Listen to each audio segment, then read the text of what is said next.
When I walked in the house that evening, I didn't expect my entire life to flip upside down in a matter of minutes.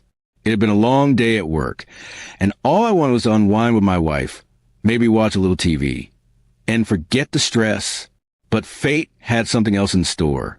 I stepped in quietly, taking off my shoes, when I heard her voice coming from the kitchen, low, serious, and unaware that I was home early. She was on the phone with someone, her tone sharper than usual. "Honestly, I don't even love him like that," she said. I froze. My heart thudded in my chest. "He's just safe. He's boring, predictable, and good with bills. That's it. If I didn't need stability, I would have left him ages ago."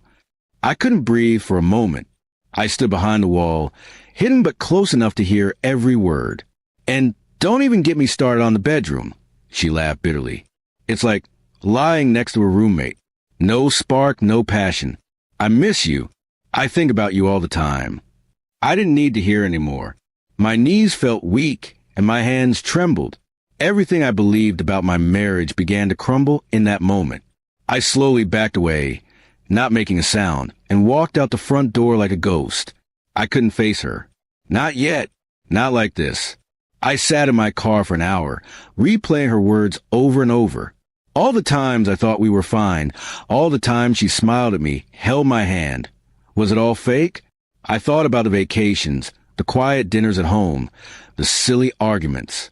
Had she really been pretending this entire time? I drove around aimlessly for a while before heading to my brother's house. I didn't tell him much, just that I needed a place to crash. He didn't ask questions, just offer me a beer and a bed.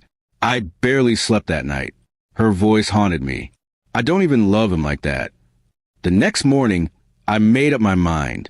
I wasn't going back. I didn't owe her a dramatic confrontation.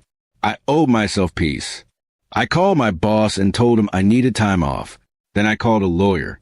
If she thought I was boring and only good for bills, she could start handling life without me.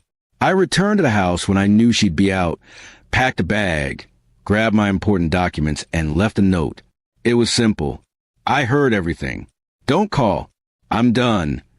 I placed my wedding ring on top of it and walked out without a glance back. The messages started pouring in by that evening. First confused and panicked, then angry. I didn't respond. I blocked her number and deleted our shared social media accounts. She had made her choice. She didn't love me. She only stayed for comfort.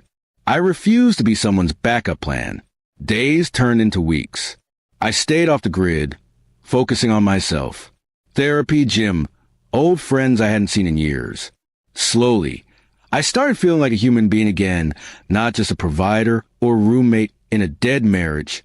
She tried to reach out through mutual friends, begging for a chance to explain. But what could she say? That I misheard her? That she didn't mean it? I wasn't interested in hearing excuses. The truth had slipped out of her mouth when she thought I wasn't listening. That was her truth. That was all I needed. People say you should fight for love, but love isn't real when it's one-sided. I had given her everything, my time, my loyalty, my heart. And she had given me lies, comforted by my paycheck, while dreaming of someone else. I deserved more than that. I never thought I'd be the kind of man to walk away from a marriage without a fight. But sometimes walking away is the fight. It's choosing yourself when someone else never did.